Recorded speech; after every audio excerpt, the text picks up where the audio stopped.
Welcome back to the Retro Horror Academy. My name is Daniel Richardson, and today we're going to be looking at the year in horror 1923. I'm going to be honest with you, there was not a lot going on in 1923 as far as horror films go. In fact, there's only one film we're going to rank and award the prestigious, most coveted award out there, the Golden Skull Award. So let's just jump right into it. The #1 horror film of 1923 and winner of the Golden Skull Award is The Hunchback of Notre Dame. The storyline here is kind of got a couple different plot, threads run through it. You got this kind of a scumbag of a dude. His brother is like a priest or something, or a monk, one of the two. But him and the leader of the gypsies are kind of planning, this revolution, this revolt of the poor, the peasants, the gypsies, if you will, to rise up.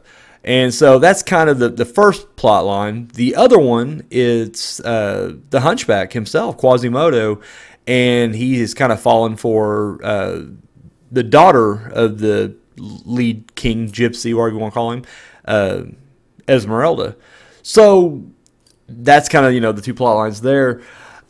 So this film itself, this was a passion project of Lon Chaney. He's been a big fan of the book.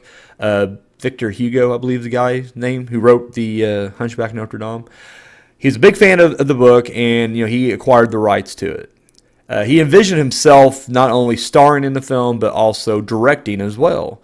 Unfortunately, he couldn't find any studios as willing to back this because the scale, he was going for this grandioso, just epic feel to the movie itself, and so he couldn't get really too many studios as willing to kind of invest.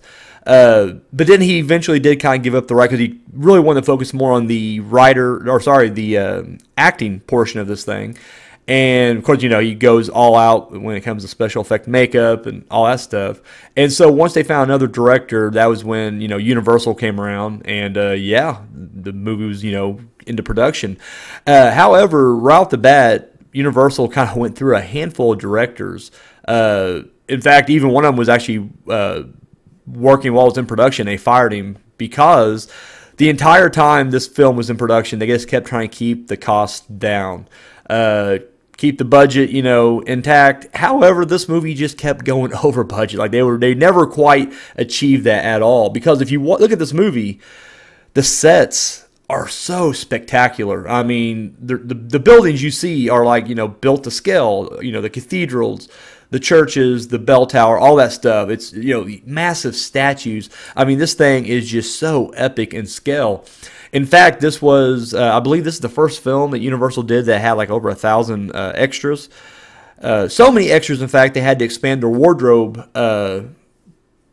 department. I forget by how many, but we're talking hundreds of people in the wardrobe department just because they want to make sure that all these outfits look authentic. Because this takes place old school Paris, medieval era Paris, I guess. And so they, really wanting to, pay all this attention to detail.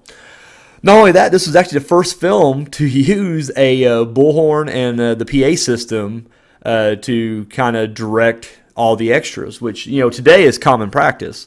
You see that now, but it all started with this film right here. They, got the megaphone out and started shouting into it, and yeah, it was very innovative at the time. So Lon Chaney, like I said, he was initially going to direct. He stepped out to act. The director, however, did not really direct him at all. Lon Chaney knew exactly what he wanted to do with this character. He knew exactly where, what was needed for the performance, and so he was kind of left to his own devices. And then several sources even claim that he basically directed the lead actress as well. Talk about Lon Chaney directing the girl who played Esmeralda. Sorry, I'm blanking on her name right now. But yeah, he directed her as well. And so they were kind of left on their own. But then the director, I'm blanking his name, Wallace Woosley, something like that. He took care of the rest. Another thing to note here is the spectacular makeup effects that Lon Chaney used to become Quasimodo. In fact, a lot of people said that, yeah, he was almost barely recognizable at all on set. So, which is a credit to just his master craft, as far as like an effects artist was.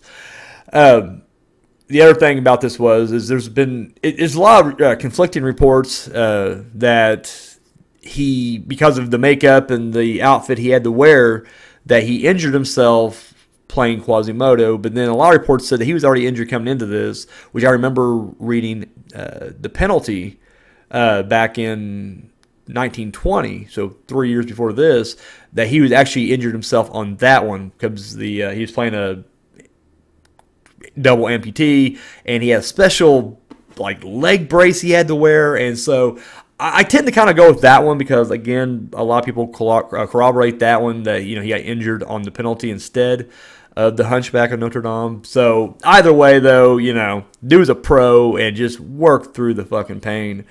Yeah, I'm trying to think what else to throw in there under when this thing was being built up.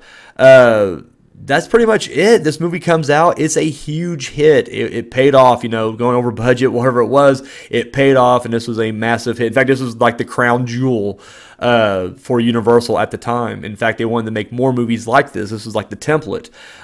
They called it a prestige picture, which I think is kind of funny that movies like this, Dr. Jekyll and Mr. Hyde, later Phantom of the Opera, was considered prestige, and we consider these like early horror classics.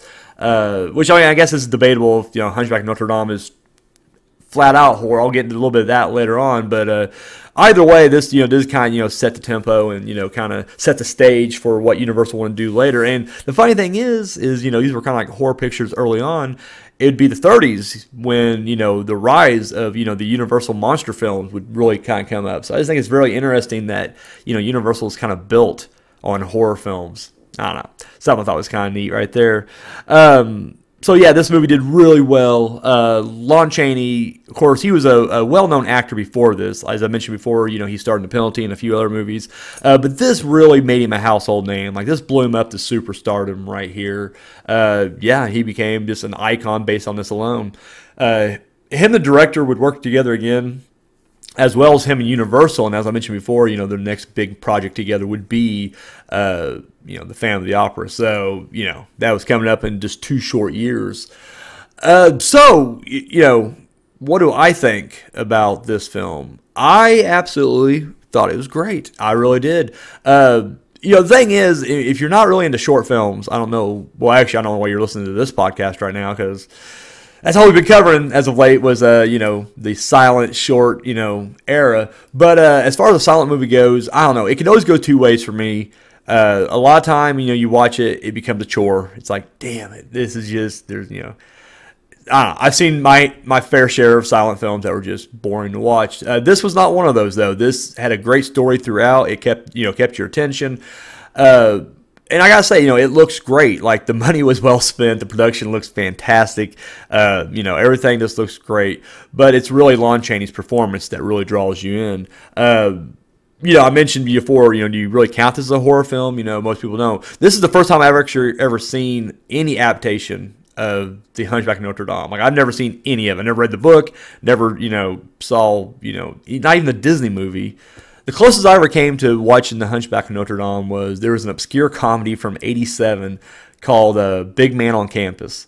About a hunchback on a college campus, but it's a comedy. That's probably the closest I ever came to watching anything, remotely like this. So, I was really pleasantly surprised, much like I was with The Headless Horseman. I thought it was really well done too. But as I mentioned before, it's debatable if this is considered horror, but this character he plays, Quasimodo, I found a lot of parallels between this and the Phantom that he would play in a couple of years. They were both, on one end they were very sympathetic. You kind of felt bad for them. They're a victim of circumstance. They're both, I guess, by visually they both look like monsters. I guess showing just how cruel society can be. However, on the flip side of that, they're also cruel murderers. Here, Quasimodo, he's a bad guy starting off. Like, yes, maybe society and his master kind of forced him into certain situations, but, he kidnaps Esmeralda early on, like viciously, and then when he's captured, it's only when he realizes that his master kind of ditched out on him that he kind of realizes, like, wait a minute, you fucked me on this one. And later on, when he's doing his best to protect her, again, he's the good guy, but he goes overboard with it. And as the other army or whatever, the other gypsies show up to try to overthrow this church, dude, he's like throwing these boulders down and, molten lead and ultimately like this giant, like, flat stone that just kills people. And he's laughing maniacally while he's doing it. So it's like, yeah, he's no saint. This isn't the Quasimodo from the Disney movie. Like, this dude, he will straight up murder you if it means protecting the ones he loves.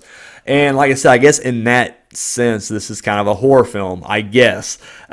Stretching it, I would still kind of probably put underneath drama, but, hey, we'll take it. Lon Chaney just kills it as Quasimodo. And, I definitely recommend this to anybody who has not seen it.